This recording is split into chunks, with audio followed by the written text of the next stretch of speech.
All right, we're back. Good morning, good afternoon, good evening. Welcome back to Continuous and Never-Ending Improvement. I'm Jake Shortfinger, joined as always by Miss Samantha White, Miss Olivia White, and Jalen Phillips. Salute. Whiskers. Dang, I thought I was clear. No, you ain't getting away. I was clear. I was like, Yeah. But yeah, happy to be back as always. Excited. We got a lot of fun stuff to talk about today. Nothing really in particular. We'll see where it goes there. But as always, like, subscribe, comment, give us some feedback. We appreciate the feedback we've gotten recently. We're going to work on that stuff. And also, we're only 3 subscribers away from being able to go live. So run it up. Let's be able to do that and just have a good time. But other than that, yeah, let's think. One thing I really want to talk about, at least I think the consensus was just recognizing, when we're ripening versus when, we're just rotten, and really being able to find the beauty in the trials and character building through suffering. But yeah, with that being said, what do you guys think about? I'd love to start honestly because I was just thinking later afterwards, after Bible study and whatnot, but like, it's easy to get selfish, we all go through things and we always, some of us may think, the world's just against us. What I say that to say, I feel like when you're ripening, there's somebody else attached, you know what I'm saying? There's something else attached. So like if you were to stop what you're doing, you're not the only one that's gonna, harm or be in harm, but you're gonna put somebody else in harm's way is what I'm really trying to say. But I feel like I'm not even gonna attack rotten right now, but that's when I feel like though, when you're going through it, you're really just ripening, you're not really rottening, and it's just, you just need to put your best foot forward. Yeah, I feel like it's hard. It's like a challenging thing. It's really hard to know when you're ready for something. It's actually funny because last night I had some limes, and I've always been confused with limes if it's when they're dark or when they're turning light, like a lemon is when they're ripe. So I literally Googled it, so this is just so funny, but I was like, sometimes you don't even know like what it would look like, I guess, in a metaphoric way. You could just kind of have to like trust your feeling, go with your gut, ask people around you, especially if it's attached to somebody else. But yeah, it's tough. Yeah, I think it comes out of nowhere and you kind of just have to go with the flow. Like Sam and I were talking about it, like owning Manhattan. You were telling me that like he moved to New York, he said he had like a year's worth of money, and if he didn't make it, he moves back. And what'd you say, like his last week he sold his house, and like, I don't know, it just comes out of nowhere. Like I'm sure like that whole entire year he felt really bad about himself, and then like your blessing comes out of nowhere. So it's just kind of going with the flow and being able to adjust to your circumstance. Yeah, he said he like went to the grocery store and his car declined, and it was like the last straw. And like the next day he sold his first house in New York, and like his life flipped completely upside down. Here's the thing about that. I got a checking in the savings, and money from my savings ain't transferred to the checkings yet, and I gotta call the bank and Walk away. Yeah. Cash in my car. Yeah. But no, I mean I agree. I think for me, and Jay, I think he touched on it too, but it's really just putting your best foot forward. I think it goes back to just like glass half full versus glass half empty. I think it's a lot of times just our perspectives getting in the way, at least for me, of, you know what I mean? Like, oh, this is a rotten time, when it's really just being able to, it's bringing that ripening, and that fruitful season. But I mean, obviously there's suffering, that isn't fruitful. So yeah, when that's happening and it's like this just needs to be cut off, I guess is the big like, no, that's rotten, that's not doing any good, that's keeping me from being fruitful to those around me. But yeah, I think a lot of it just goes to the really just perspective plays a lot of it. At what point do you feel like you can start to think like, not like think, but feel like you're more rottening than ripening, you know what I'm saying? Like, because I mean, it's seasons and everything.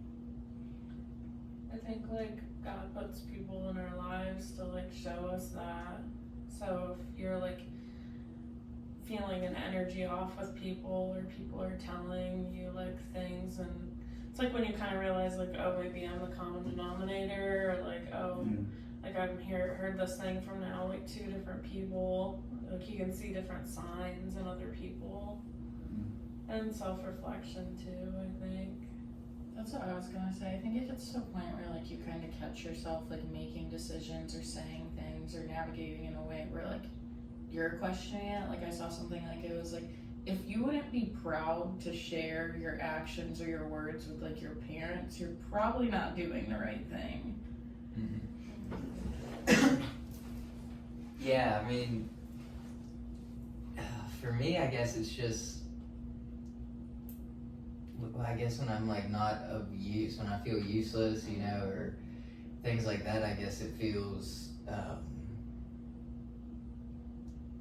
yeah, I guess just those, when times feel like, man, that's a waste of time, or, you know, things like that, you start to lose sight of like what is actually growing and what can be learned in the situation, and viewing it as yeah, it's rotten. But I think every story has those plot points that's like, you know, it could be looked at as rotten and thrown out, but it's also significant when you look at the whole story, and you know, it's a turning point. So yeah, for me, it's tricky to, I think we're always just ripening. I guess that's what I'm getting at, is I think we're always ripening and we just get confused with, you know, this is rotten, when it's really, there's things in terms of like the environment that need to be removed and taken care of so that you can grow properly, but it's all a ripening process, I guess.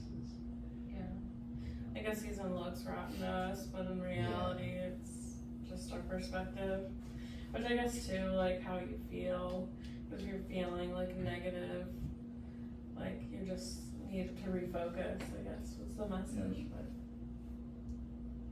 How do you refocus, you know, in like a negative season? Because like that's, you know, almost like what I get hung up on is like we all go through these seasons, and don't get me wrong, I like to think I'm an optimistic person, and I'm gonna continue to work on it. But like, yeah, how do you in one of those seasons just stay there? You know, stay. I guess it's easy to stay optimistic, but stay energetic and stay just for that thrill and love of life.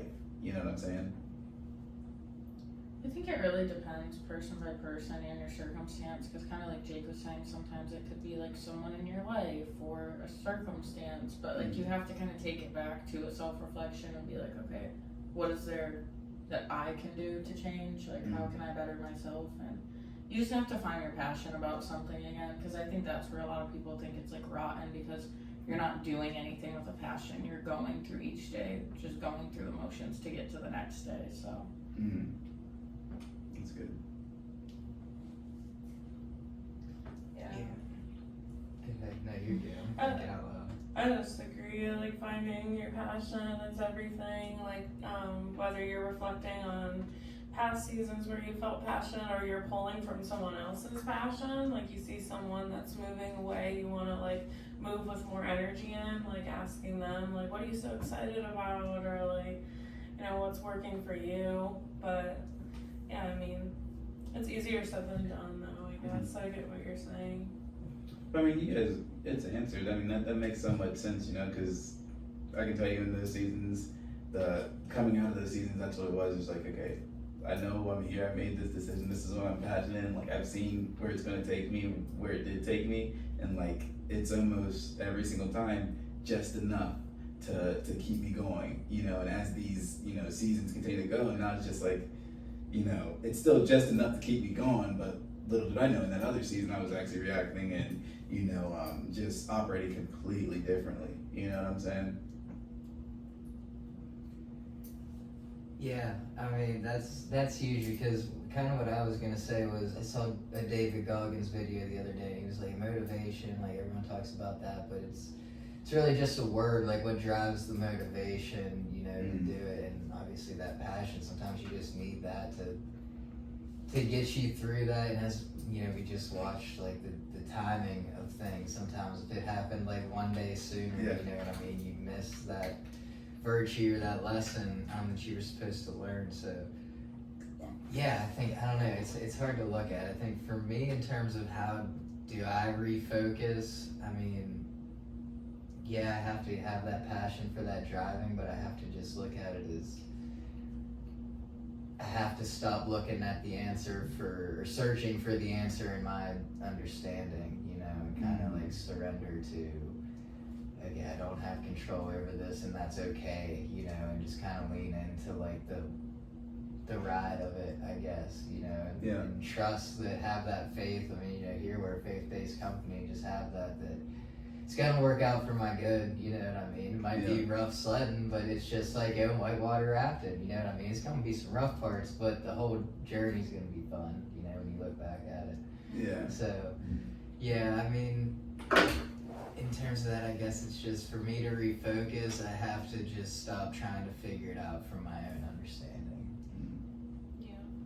And to that, something that, like, it might sound cliche, but, like, if you take the focus off yourself and try to do something for someone else, like out of the ordinary, or do something nice, or just reach out to someone you haven't talked to in a while, and I think that helps because we're like always the hardest on ourselves, and when it feels like a rotten season, we're like psychoanalyzing everything we do that's wrong and we should be doing better, and it's like maybe just shift the focus then off of that, give it a rest for a minute, and then you can go back to that self-reflection. And the same can work in the inverse when you feel like you're doing everything for everybody and nobody's doing anything for you. It's like you gotta like fill your cup up, but sometimes to fill it up you gotta just let it sit for a minute.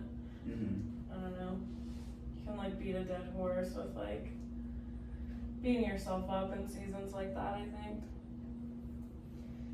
Yeah, absolutely. I mean, it's me and Jay were actually just talking after Bible study, and I was just like, it's just for me too. It helps to remember, like, as soon as I have the thought, like, oh, what's wrong with me? Like, what's wrong with me? I'm human. Like, what's wrong with all of us? You know what I mean? And it's not necessarily what's wrong with us, but it's a spiritual condition. You know what I mean? That we all suffer with, and we all suffer with it in different ways for different reasons. But just remembering that, like it said earlier, you know, I mean, it takes the jealousy out of things and the comparison. It's like Yeah, you definitely have to ease off of it sometimes, kind of like you're saying, because you really can't beat a dead horse, because like the more you go and go, I think the more you nitpick yourself and find problems rather than trying to find a solution to what's even going on. Like, it'll be the smallest thing, you forget something at home and you're like, wow, I'm the worst person ever, and you're like, okay, I need to readjust, like. Yeah, it's like not that deep. Yeah. What's going on?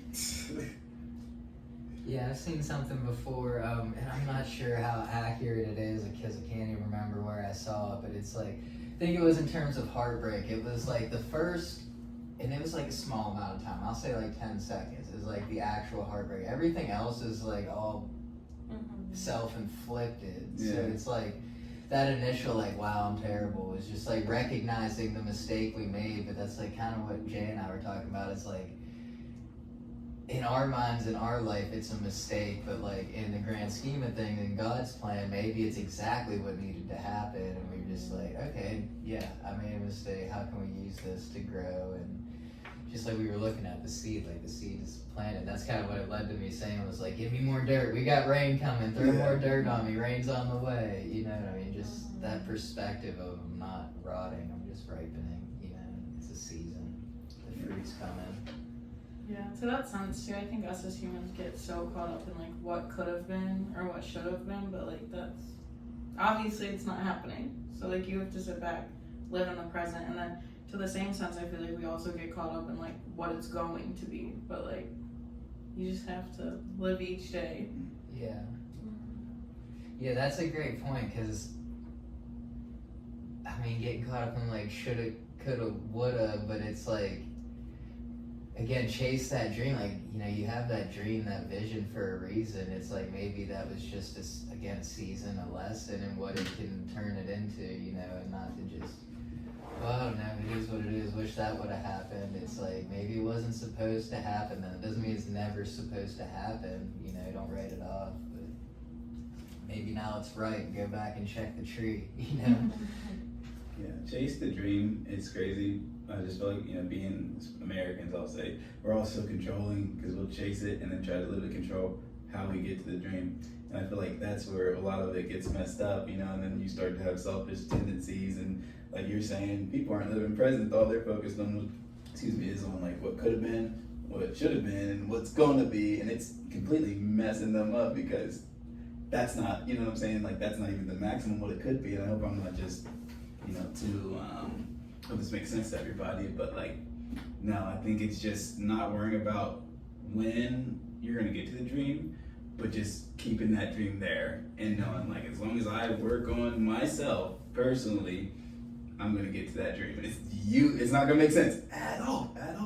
But that's that confidence, and you just keep that confidence, and you know, you keep that faith, you'll get there.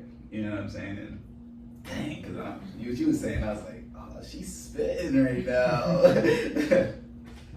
Yeah, you made me think of a quote too that's like, the destination, or I think it's the destination isn't as important as who we become in the journey of going there. Something like that, but so that just made me think of in terms of when you internalize that, you know what I mean, and just like, okay, how can I be better today than I was yesterday? And then getting over the like, man, that was terrible, like I did not have a good day. It's like, it's okay to not have a good day. You need to have bad days to know that there's progress to be made. You know, we all have them, and yeah, just take it easy on yourself, you know? Exactly. And how would a good day ever be good if you never had a bad one? Yeah. Absolutely, you wouldn't know the difference.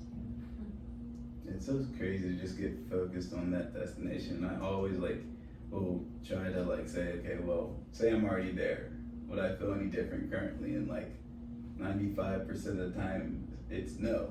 You know, and the other 5% of the times it's materialistic. And I actually wanted to talk about one of those things. I love planes, like airplanes, right? And like I don't know why, I just love the heck out of me some airplanes. But hearing you, Sam, going on all the planes and just your experience with having to do that day to day, I'm like, is that really my dream? You know what I'm saying? And it's like, yeah, just focus on you know, your own personal growth, and see what happens from there. It's so funny though, because that brings up like an interesting topic that's a little off topic, but like the more you're around something, how it like takes the special away. You know, like I love planes too, and I was so excited, and then a couple weeks in, like I was dreading going on any flight, and I still see like a plane fly by, and I have PTSD, like I'm having to rush to just sit and be stuck in a seat, and I'm like, wow, that's crazy how like exposure like normalizes things in our lives. And I feel like the same can happen to this point in like successful seasons or like unsuccessful seasons. When you're really successful, it doesn't feel as special when you get a win. And the same thing is like when you're like struggling, it just seems like almost normal to be in lack. And it's just like, you gotta shake things up a bit sometimes. Yeah, that's a very interesting point. Just because it made me think too of like how it doesn't, I mean, you mentioned it, but like it doesn't even feel the same, like, I don't know, just results in general when you're unsuccessful doesn't feel the same. It's like there's that, oh yeah, okay, or it's like it's about time rather than just that like thing, that gratitude, you know what I mean? I think that's, again, that just goes back to like, it's about who we become and just really being able to appreciate what we have, because we might not always have that amount of it, you know. And I actually saw a quote today, not to just be throwing a bunch of quotes out there, but it was like, I think it was a proverb, but it said, forgive me, but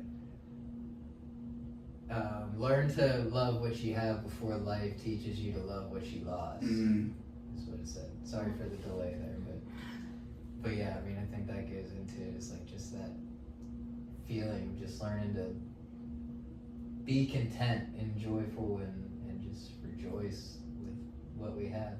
Glass half full. We're right. Yeah. We right. Right.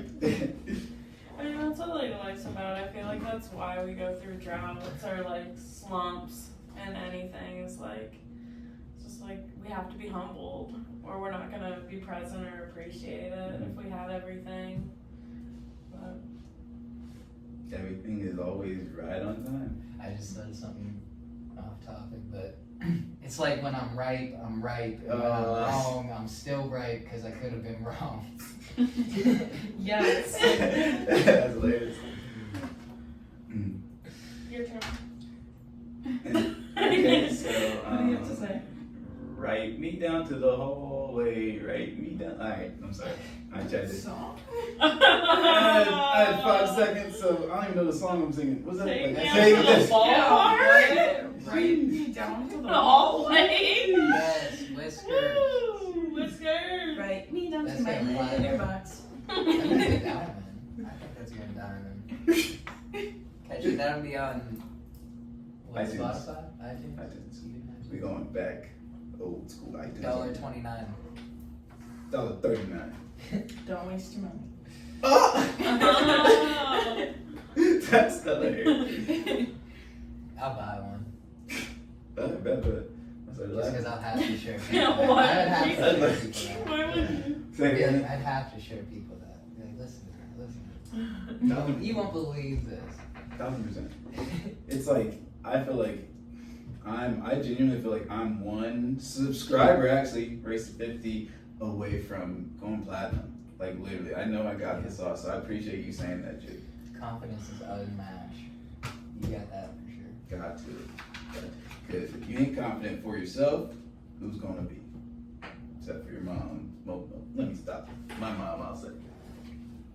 But on a positive note, my mom is happy. Yeah, we're mom slandering. No, what's Like, happening? our moms would be. Don't bring my mom in. Yeah. No, my mom. No, My mom's right.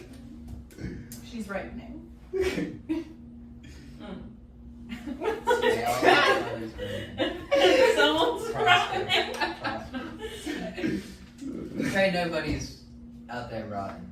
It's just, Yeah, everyone's ripening. They just don't know if they are or not. yeah, absolutely. They just have to discover it. America's ripening. Oh, After that's for this plot sure. twist, Oh. let's unite. It kind No of bias yeah. here. Sorry. It kind of makes me think of like a plant because like you know like certain plants like if you put them in like a different climate or like a different room or like different sunlight like it's not gonna grow. Like it's all about just like adjusting. Like if you put that plant somewhere else then it's going to grow and thrive and flourish. But if you put it somewhere it doesn't belong, then it's gonna die. Like not to say we're No, gonna yeah. die, but like it's the same thing Oh. about like growth. I remember I had this pet Hank. Remember Hank? We're not getting into it. Oh my gosh, Hank. No snakes. I had Hank the snake. Had him in a perfect climate in my room actually. Had a perfect cage for him and everything. He fed him probably once, I don't know. But just got a suggestion to get rid of him and I put him in a climate that wasn't for him. I thought he would live. I mean, he's an outdoor snake. African, he was a house snake technically. But regardless, he didn't live. He didn't live long at all. He was outdoors. He's an African snake and you put him in the dead of winter. He was an African house snake, and I did have to. Somebody suggested. I have peed on here this. Somebody with a lot of power suggested I get rid of that snake, so I decided it was probably best for me to get rid of that snake. What do you think? I think it was definitely right for you to get rid of the snake. I don't think the snake should have ever been gotten, but. R.I.P. Hank the snake. I miss you, dog. Dude. Oh yeah. I miss you, snake. I actually don't. That's a great illustration, though. Take care of your environment. And your You pets, need the right, please. yeah, you need the right, you need the right environment to grow. But every environment can help you grow. Amen. That's why you're always ripening. That's why Let's say it's like it's, when I'm ripe, I'm ripe. and when I'm rotten, I'm not. Anyway, does anybody got any personal ripenings going on? What fruit do you think like takes the longest to ripen? Have you noticed? What, like actual fruit? Yeah. Take a break. Because I feel like some fruit just go Potatoes. rotten so fast, like bananas. Yeah, bananas are so quick. I've Good one. never Potatoes. Potatoes are a good one. never seen a kiwi rot. Oh, you haven't had a They kiwi. get squishy. Yeah, they do. And they get like fuzzy and stuff. They've always been They're fuzzy. all, yeah, they come They come fuzzy. Oh, I'm thinking of something else, I think. Yeah, never seen So rotten it lasts kiwi. the longest? Or It has to is be it potatoes. I'd say grapes. Maybe a grape though. Ooh, yeah, No. grapes do last a while. Can you comment if you know the answer to this and tell us the answer? Yeah, I don't I'm eat not much Googling fruit. this. And yeah, he doesn't eat fruit. I ain't Googling this. And My vote's They're probably lazy. like a kiwi or like a dragon fruit or something like off the wall. I like those. Yeah. Watermelon. Or what about those Oh. jackfruit? Those like really spiky ones. No one buys those. They have to last for a while. Yeah. Or the stores would be losing money. see, now that's what I'm thinking. I'm trying to think behind it. I'm trying to think what animal has been on the planet for the longest and what did they eat? What did elephants eat? Corn? Peanuts? Is that a fruit? No. It's a nut. It's protein. Sorry, ask that off topic question. I was just curious. You're good now, I'm thinking. Me too.